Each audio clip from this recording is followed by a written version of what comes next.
অনুব্রত মণ্ডলের আইসিকে কুকথা কাণ্ডে পুলিশের জবাবে সন্তুষ্ট নয় জাতীয় মহিলা কমিশন। অনুব্রত কাণ্ডে জাতীয় মহিলা কমিশনের চিঠির উত্তর দিল এবার বীরভূমের পুলিশ সুপার।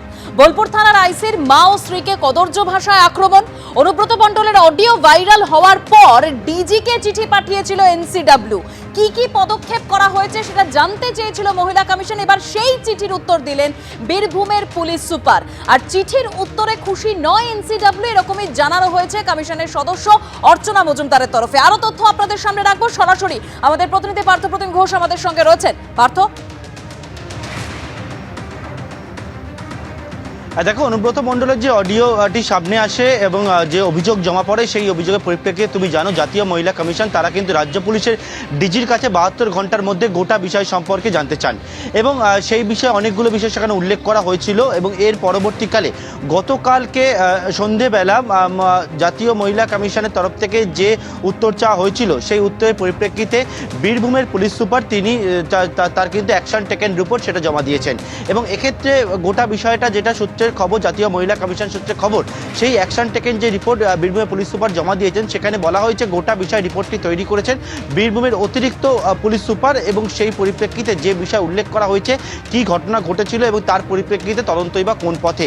কিন্তু এই ক্ষেত্রে যে বিষয়টা উল্লেখ করা হয়েছে বলে রিপোর্টে আমরা জানতে পারছি সেটি হচ্ছে 30 তারিখে বোলপুর থানার আইসি যে অভিযোগ জমা করেন সেই অভিযোগে স্পষ্ট করে যেটা বলা হয়েছে যে অভিযোগটা যে গত 28 তারিখ অর্থাৎ ঠিক দুদিন আগে 28 তারিখ রাত্রি 10:37 নাগাদ কথা হয় বোলপুর থানার আইসির সঙ্গে অনুব্রত মণ্ডলের। এবং সেক্ষেত্রে যে কনভারসেশন হয় সেটা হচ্ছে ফেস টাইমে তাদের মধ্যে কথা হয়েছিল।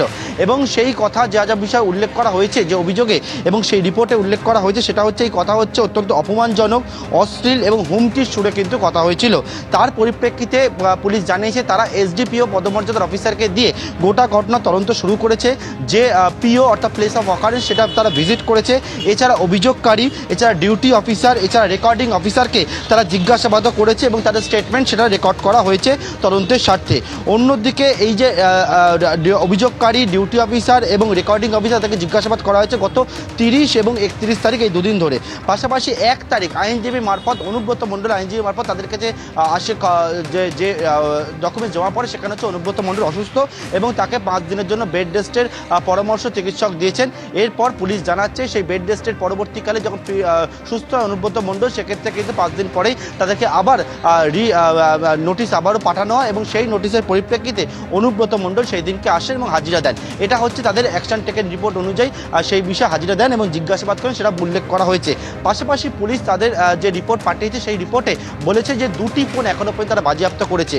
যে 2টি ফোনই হচ্ছে আইসি ফোন, একটা হচ্ছে আইফোন, অপরটি হচ্ছে অ্যান্ড্রয়েড ফোন। এবং সেই ফোনে কেন বাজেয়াপ্ত করে সেই বিষয়ে জানিয়েছেন তারা।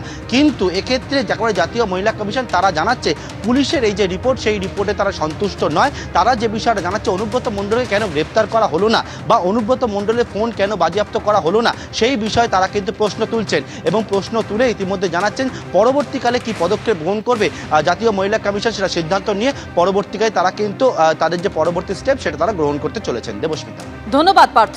অর্থাৎ এই চিঠির যে উত্তর সেই উত্তরে খুশি নয় এনসিডব্লিউ, এরকমই জানিয়েছেন কমিশনের সদস্য অর্চনা মজুমদার। কি বলেছেন তিনি শোনাবো।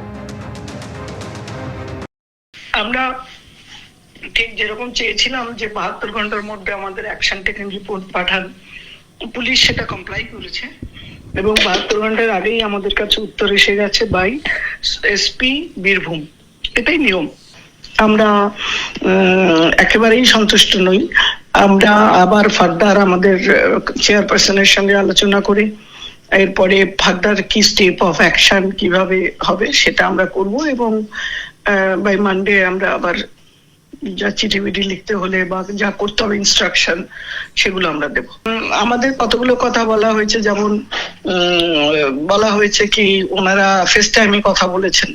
ফেস টাইমে কথা বলার সময় ওনার কাছে আরেকটা স্যামসাং এর ফোন ছিল আইসির কাছে এবং তিনি ওইটাকে তার পাশের ফোনে রেকর্ড করেছেন এবং তার জন্য উনি 2টো ফোন কেন সিজ করেছেন তার এক্সপ্লেনেশন দেওয়া হয়েছে। এবং উনি অসুস্থ ছিলেন, 2বার নোটিশ করে আসেননি, তারপরে উনি মেডিকেলের ফিট হয়ে উনি এসে কমপ্লাই করেছেন।